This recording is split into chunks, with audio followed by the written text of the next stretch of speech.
Sound check, sound check, sound check. Alright, magandang gabi po sa inyong lahat. Muli, ako po yung nagbabalik. Alfred Plays ang inyong lingkod.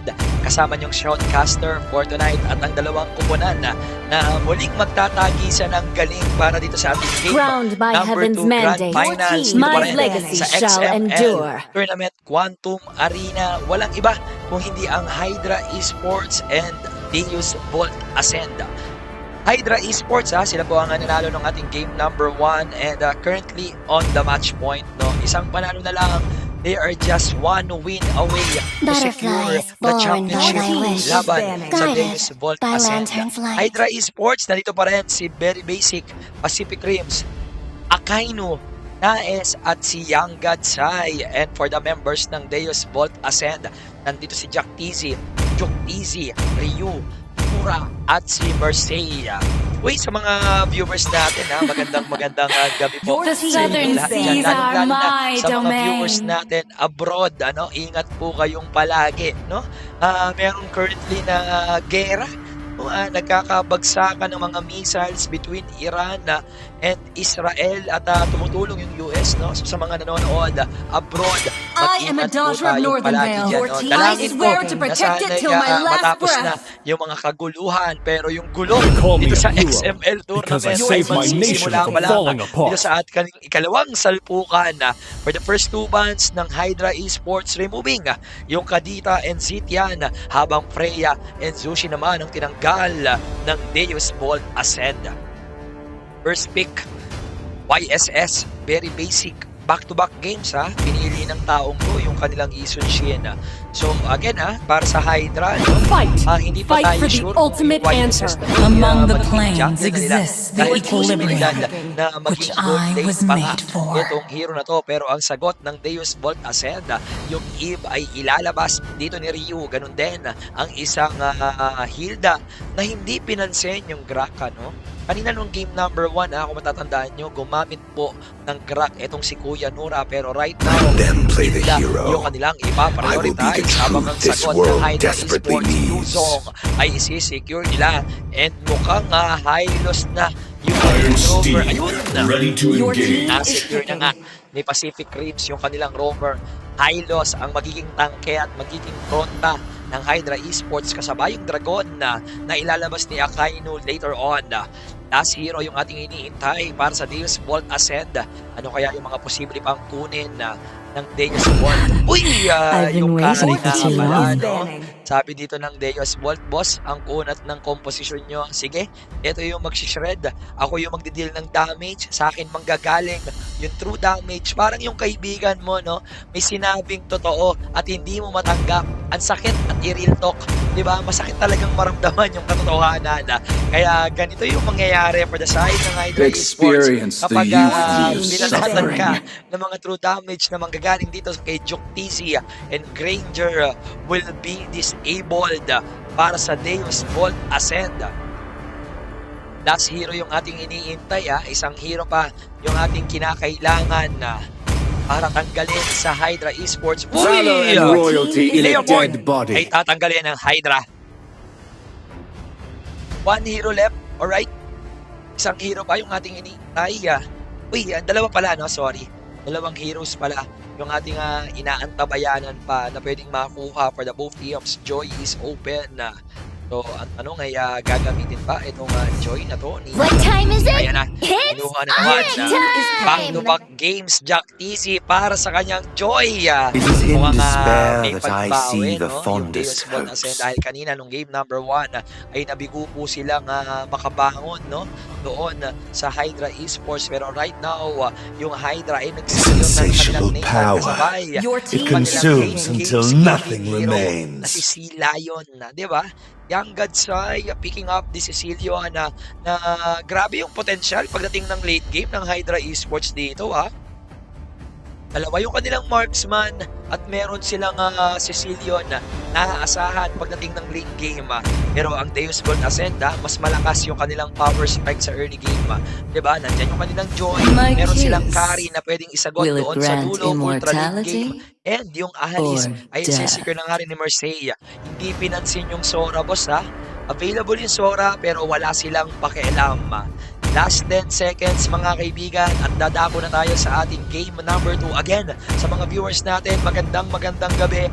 Welcome sa game number 2 ng ating BO3 Grand Finals. Dito pa rin sa XML Tournament Quantum Arena. Ako po ang kasama niyong shoutcaster ngayong gabi at ang pangalan ko po ay Alfred Blaze. Hydra Esports kontra sa Deus Vault Ascend. Kampihan na! Hydra Esports 1-0 laban sa Deus Vault Ascend. Mobile Legends. Welcome to our Mobile Legends Bang Bang and welcome to the Land of Dawn. 5 Game seconds number till the 2 enemy between reaches Hydra the Esports and Deus them. Vault Ascend. Hydra Esports troops match point na. deployed. Nandito si Very Basic para sa kanyang YSS, Pacific Rims, Hylos, Akainu, Yuzong, Naes, Nathan, Young Gansay, gagamit naman ng kanyang Sicilian for the side ng ating Deus Vault Ascend. Nandito si Nura, Hilda, Mercey para sa kanyang Alice, Joktizi, Kari, Jaktizi, Joy, and Ryu ay gagamit ng kanyang Eve. Alright napakilala na at na-introduce yung kanilang mga heroes na nagamit pero sa itaas kalahati ang naging buhay ni Joktizi. Maaari na palaban dito sa ating Nathan na 50 seconds sa ating gera. Tahimik ang ating sitwasyon. Tamang kuha lang ng mga crop coin habang sa gitna naman lalapit itong si Very Basic na yung mag-clear. Pero yung tigadig ng mga latigo na nanggagaling dito kay Young Gansay, hindi pa naman din ganun kasakit. Ang boots ng habilidad si Nura. Uy, nandun at may pambitaw na mga shuriken. Itong si Joktizi habang sa gitna, Pacific Rims, mababa yung buhay dito ng kabayo, Naku, eto na si Nura. Uy, tinatagaan na yung kabayo! At ginawang tapa yung Hylos. First blood, mapupunta sa Deus Vault Ascend. 1-0 yung ating score. Uy, tama yung bangka, yung bangkero! Rio ay mababaalang pero nabawian ni Very Basic. Jaktizi with a kill. 2-1 yung ating sitwasyon pero napapalaban si Naes. Ito yung mga platito na kanyang binibitawan. Platito laban sa mga shuriken. Shuriken. Parang lugi yata pag tinamaan ka ng shuriken doon sa platito, no? Dahil mas masakit kapag inabutan ka ng mga matatalas na binibitawan ng isang Joktizi and now Turtle ay available na nga. 2 minuto sa ating bakbakan. 1v1 again. Entropy dito kay Naes. Mapalaban dito kay Joktizi. Nandun yung Phantom Step. At nakaiwas naman yung ating Nathan. Pero nakuha na yung ating objektiba. Turtle has been secured in favor of Joktizi. And right now, sa may bandang kaliwang ating mapa, si Nura ay napapatakas. Sinusubukang tumakbo na lang muna. Pero yung ating bangkero, makikita si Joktizi. Ito yung kanyang bangka. Hindi naman aabutan. Flicker. Mapupwersa ni Joktizi. Lapit ngayon, ito si Nura. Tinataga na naman yung ating kabayo. Yung power wilderness ay nagamit na nga. Nandun yung mga Void Crystal and Void Blast galing sa likuran. Lapit ngayon with the bad piece. Si Young Gansay pero nasa likuran. Yung Joy, electrifying bits. Oy! Pero nakatakas naman ng mabilisan yung Hydra Esports. Ito na yung Dragon. Ang Kaino ay re-responde. Na-target si Ryu. Wala na yung Eve. At yung dalawa ay matitira para sa Deus Vault Ascend. Wow! Galing sa bot lane, yung Akainu, ang bilis ng kanyang pag-lane. And right now, si Mercey napapalaban. Nandiyan yung kanyang sustainability dahil doon sa kanyang mga blood na sinisip-sip, against the members ng Hydra Esports. And now, ay susubukan na naman ito ni Nura na lumapit at tumikit. Bad piece ay muling na-activate ni Young Gansay. Binabanata ng kanyang mga paniki yung side ng ating Deus Vault. Pero dito sa may bandang itaas, tinataga na naman! Power wilderness doon sa ating Hilda! Pero nalito yung ating camera at aatras yata yung side ng Hydra. Pero yung RWM ay nagamit na ng Deus Vault Ascend. Pero mabilisan na aatras na lang muna yung Hydra Esports. Pero sabi ni Joktizi, bakit tayo aatras? Para magdako tayo ng Purple! Zone of Ruin connected into 3! Very basic ay nawala na. Nasa baba si Pacific Rims. Oh my goodness! 2-man down yung Hydra Esports. Sa may itaas, may 1v1 situation. Yung mga shuriken ni Joktizi tatama ng Torre. And that is an outplay para dito kay Naes. Turtle ay available. This is the second turtle, pero yung dragon ay ilalabas na ni CCM yun. Lapit yung Doris Pathway. Retry kay Jack Easy. Nandun ang tumumulado. Pacific Rim ay nawala. Kasama si Mercedes. 1v1 yung naging palitan. Dalawa ang nabura para sa Hydra Esports. Very basic. Hindi na gumana. And Young Godsai ay madadamay pa nga, pero doon sa may top lane. Trumabaho lang ng Tore. Sinaes. Diba? 7-4 yung ating score. Oy! Ano po? Wala siyang entropy tsaka flicker at that time. Sinamantala ng Deus Ball yung pag-iisa ng Nathan for the side ng Hydra Esports. 5 minutes sa ating game time. Ito na naman yung Bad Fist. Maaga yatang mapapagamit si Young Godsai, pero yung Torres sa may top lane ay mabilisan na lang munang kukunin ni Kuya Ryu. Ay, di pala. Si Joke Easy pala yun. 5 minuto sa ating sitwasyon. Uy, lalapit na naman! Sinura, inalak po yung Hilda. Papasok na namuhan. Yung ating retry ay napagamit na, no? Pero yung purple ay sisecure na lang muna ni Very Basic. Atras na lang muna ang Deus Ball Ascend. And right now, si Naes, makikita nila. Pasok ngayon sinura sa damuhan. Pacific Rims ay natagpuan. Maglalakad at mag-iikot na lang muna, mamamasyal across the map itong Deus Ball Ascend. Dahil wala silang nakuhang objektiba doon sa may top lane. Tinangka nilang kumuha sana ng kills pero failed attempt sa kanilang kupunan. 8-4 yung ating score, lamang ng 3K. Itong Deus Vault Ascend currently leading yung kupunan na to, no? Kanina sa mga kakapasok lang dito sa ating live stream, panalo po nung game number 1 ang Hydra Esports. So ngayon ay nagpapakita ang gilas, no? Yung Deus Vault Ascend. Parang tila baga download lang. Pinagkaganapan ng game number 1 pero hindi yata download dahil si Mercy ay papasok. Wala na yung Alice 1 dito. Pacific Rim sa nadamay pa. Yung Dragon ay nandito na. Naghahanap. Itong si Akainu natatargeted. Petrify available na gamit pero papalag sinura. Nandun yung mga Cha Essence and they will disengage dahil yung Turtle. Ito na yung magiging next priority ng Deus Ball Ascend. Hindi na kinontes pa, no? Then basic yung Turtle. Jack Easy, nagpapakitang lakas dito sa ating game number 2. Again, sa mga kakapasok lang, no? Match points na ang Hydra Esports. Pero sa pinapakitang galawan ng Deus Ball sa ating unang minuto ng ating bakbakan ay masasabi natin na palag-palag itong Deus Vault, ano? Parang tila baga hindi pa ganoon sila nakapag-warm up nung game number 1. So ngayon nakikita natin yung kanilang true potential, yung kanilang kalakasan. And right now, no, as we check their items sa pinakamayaman na hero sa the side ng Deus Vault Ascend, walang iba kung hindi yung kanilang carry na dalawa na yung kanyang core Trinity build. Isang item na lang, Demon Hunter Sword ay magiging available. Pero sa Hydra Esports naman ang pinakamayaman, yung Nathan na dalawa na rin yung kanyang nabibiling core item. Nandiyan yung kanyang Stardew Strike. Ay, di pala, Feather of Heaven and Concentrated Energy.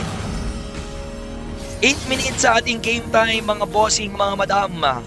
Lamang pa rin ang 4,000 ang Deus Vault Ascend.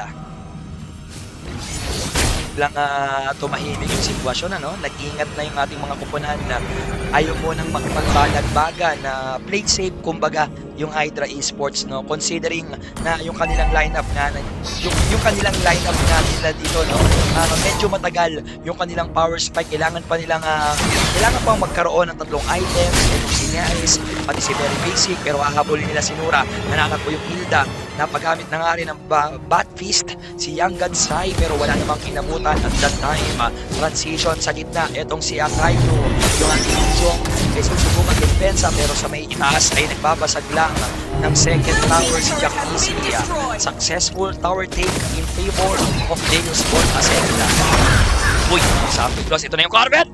Si Mercy habulin yata. Uy, napatras, pero Demon Hunter Sword ay nakabili na nga si Easy. Right?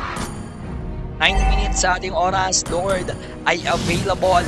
Level 1 Lord, mga kaibigan, ay up na nga. Tasteless Cold Skill, Multi-Shower, kagamit, Ryu ay mamamaalam. Si Mercy, mababa yung buhay, pero pre-end lang si Naes, pero nabigyan siya. Wala na nga si Akainu. Very Basic ay nadamay pa.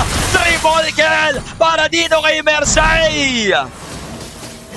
Oh my gulay! Grabe yung pass ni Mercedes doon. And nagulat, di ba, yung Hydra Esports. Hindi nila napansin yung Throne of Ruin na connected into 3 heroes and 4 man yung nawala para sa kanilang kupunan. Again para sa Hydra Esports, no? Kailangan nilang depensahan yung Panginoon at patagalin yung laban na to. Dahil pagdating ng late game, nasa kanila yung power spike eh. Sila yung may potensyal na manalo pagdating ng late game once na mabuo ng season pati ng YSS at yung kanilang item. Pero yung pagbuo doon sa kamatayan ng isang Hilda ay hindi naman makukumpleto dahil Flicker ay naggamit Inura to back away. 40-6 pa rin yung ating talaan, alright? 8K in total. Nasa likuran! Si Jack Casey, nandun naman yung red carpet at hindi nakataka si Pacific Rims. Ginawa na namang tapa yung Koya Backman. Yung kabayo ng side ng Hydra Esports ay mabilisang nawala doon sa engagement na yon. 10 minutes and 30 seconds sa ating game time. Mountain Shocker has been casted para rin sa ating YSS. Lapit ngayon si Percy with the Throne of Ruin. Walang tatamaan pero yung naiibig! Yung Alice! Masyado kang makulit! Ay naku po! Shutdown! Para dito kay Naes! Medyo napalalim si Kuya Mercedes, boss ha? Wala siyang flicker, no, na gamitin anytime, pero nandun yung Glorious Pathway. Mapapahapak naman si Jack TC sa kanyang Cyclone Eye at makakaiwas doon sa possible na kamatayan dahil yung naghabol sa Hydra Esports. Minion waves tuloy-tuloy na nagpo-flow no, dito sa may itaas, kontrolado ng Deus Vault. Itong current game natin, no, again sa mga kakapasok lang, game number 2 na po ito. 1-0 match point ang Hydra Esports. Isang panalo na lang yung kanilang kailangan para maisakatuparan yung kampyonato dito sa ating Quantum Arena XML tournament. Pero ang Deus Vault Ascend ay hindi sila basta-basta papayag. Nagpapakita sila ng kanilang sariling kagalingan, di ba? Ngayon lamang nga sila, no? 7K to be exact. Napakalaki nun parang 2 core items yata yung katumbas ng ganong kalaking kalamangan para dito sa Deus Vault Ascend. 12 minutes sa ating oras, mga bossing, mga madam. Tahimik pa rin yung ating kaganapan, nag-iingat itong Hydra Esports. Ayaw muna nilang bumakbak. Kumbaga, pinapabayaan lang naman muna na mag-farm yung kanilang mga late game scaling heroes at binigay na nga yung purple dito kay Young Godsai. Isang beses pa lang namamatay yung Cecilio natin, boss Pero si very basic, nahihirapan siyang maglaro ng ML. Despite na meron siyang Mountain Shocker, kaya niyang makita yung mga players ng Deus Vault. Pero hindi nila mahulaan dahil pumapalagi itong Deus Vault. Kapag meron tayong sabayang bigas, bigla nilang pumapasok doon sa likuran si Mercy at sinozone yung Hydra Esports. Kaya hindi sila nakakalapit kapag meron mga objectives na kailangan i-secure. And speaking of objective, Deus Vault, uncontested level 2 Lord ay na-secure na nga ng kanilang kupunan. 13 minutes sa ating game time, ladies and gents. Lamang na lamang ang Deus Vault Ascend.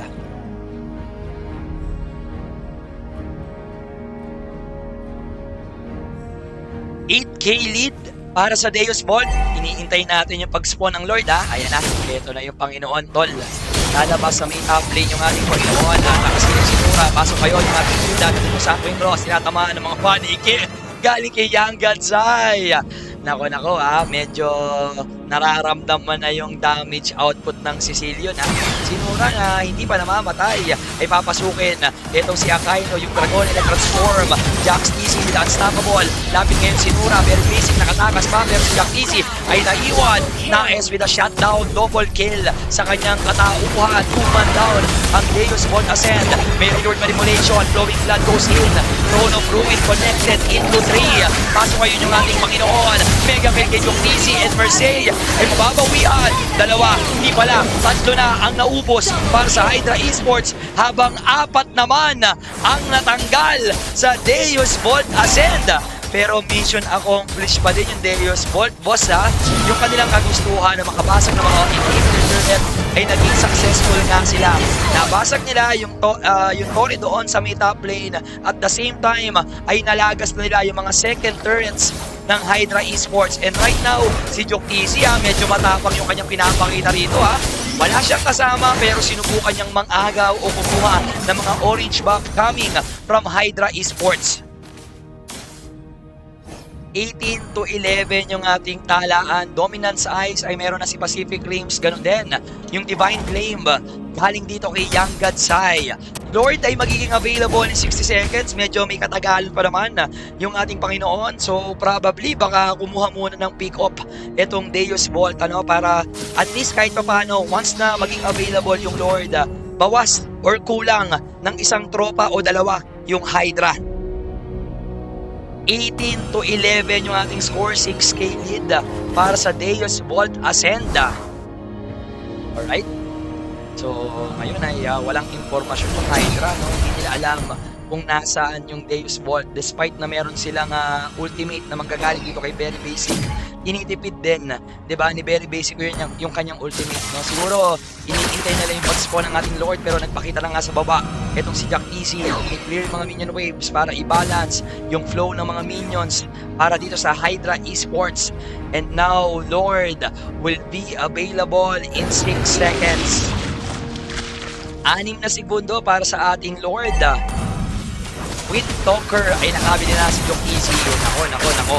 Parang hindi na yata i-contest pa ng Hydra Esports yung ating Panginoon.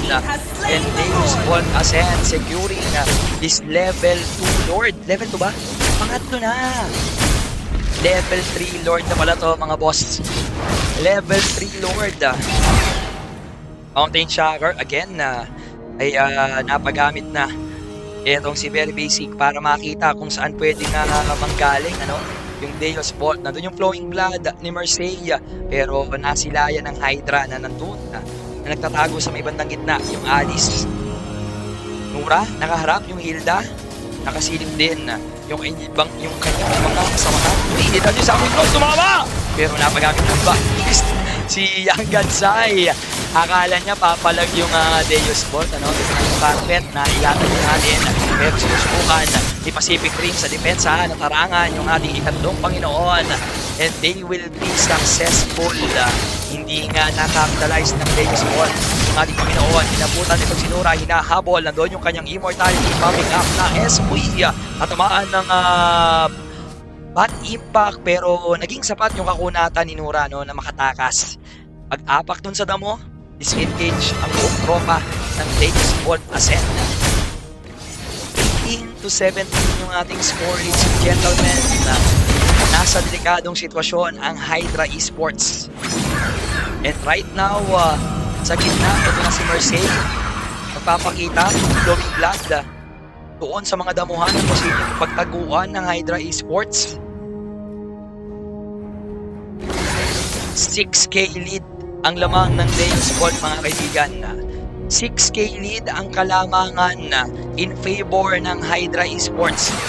Lord, medyo matagal pa naman 70 seconds bago mag-spawn natin next Lord. Alright tahimik yung dalawang teams Kanina talagang paulit-ulit silang nagpapakita dito sa mapa pero ngayon sa 18-minute mark ng ating laban, papunta na tayo sa late game actually, Hindi na afford ng ating dalawang koponan na mamatay. 'Di ba? Kasi once na magkaroon sila ng death, napakataas ng death timer. Maghihintay ka ng almost 1 minute para mag-spawn. And malaking tulong 'yun lalo na kung yung kalaban mo iti-take advantage 'yon na matagal ka pang mabubuhay. Posibleng makabawi at makakuha ng momentum itong Hydra Esports once na mabigyan na o mabawasan yung mga main damage dealers ng Deus Bolt Ascend. And right now yung Glorious Pathway nagamit ni Pacific Rim sa habol si Joktisi pero mabilis ang rin disengage ang Deus Bolt Ascend. Si Mercedes, nararamdaman na yung sakit ni Young Godsai, boss. Kita mo yung damage, Ang update na rin ng mga binibitawang latigo na nanggagaling dito kay Young Godsai. Evolved Lord ay available na nga. Ito na yung ating Panginoon. Naku po si Akaino!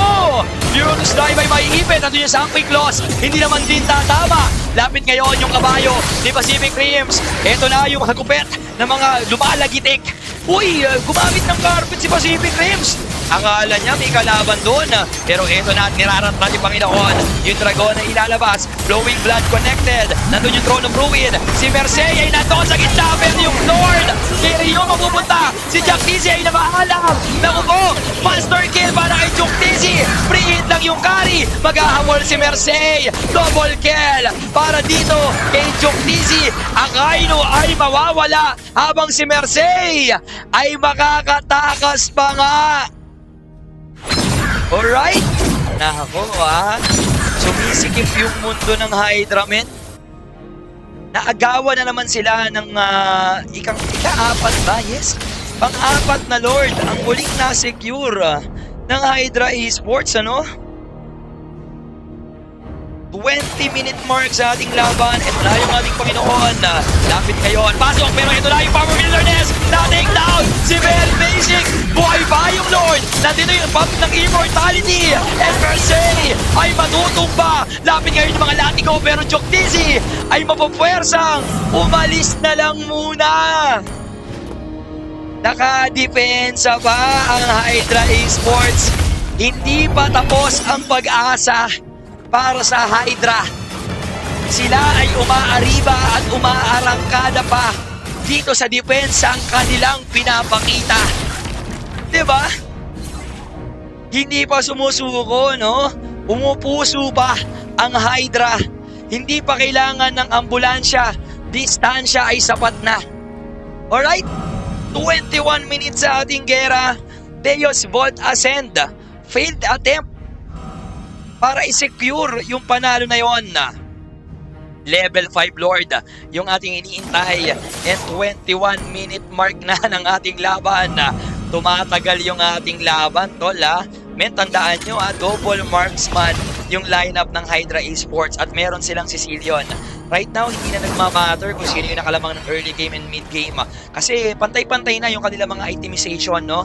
Lock item na for sure. Lahat ng mga heroes natin, lalong-lalo na sa Hydra Esports, no? Ito yung nakakatakot sa kanilang komposisyon. Tiniis lang talaga nila na umabot sa ganitong katagal na laban para mabawian yung Deus Vault Ascent. Kumbaga yung pressure ay nasa Deus Vault na.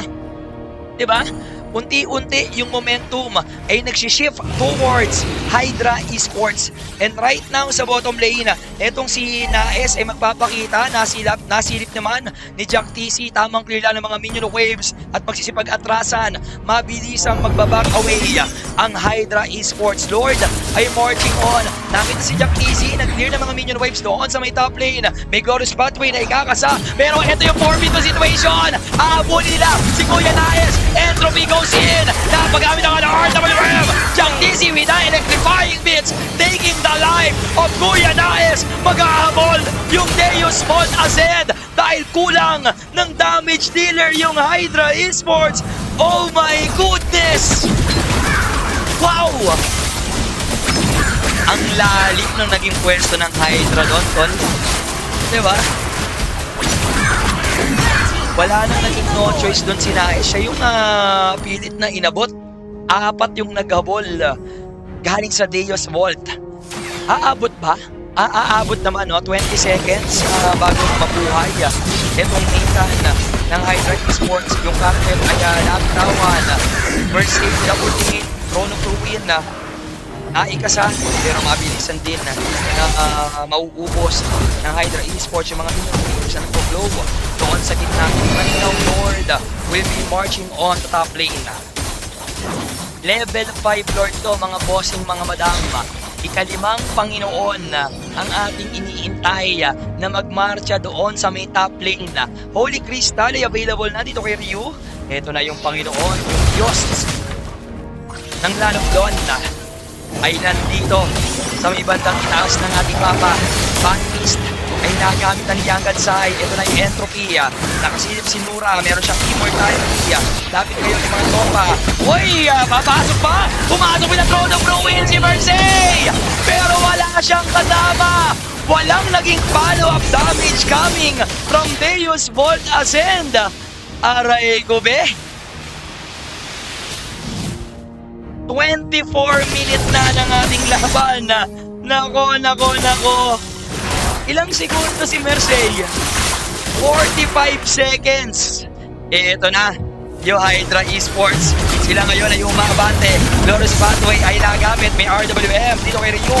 Free lang. Sinura ay nabigyan. Wala na rin si Jok Dizzy. Mega kill kay Young Gatsai. Nice with the kill. Ubos. Pati Phantom Boss. Hindi pala. Joke lang. Buhay pa pala si Kuya Nura. Pero apat na tropa ng Deus Bolt Ascend ay matutumba. At nandun yung pangkompleto.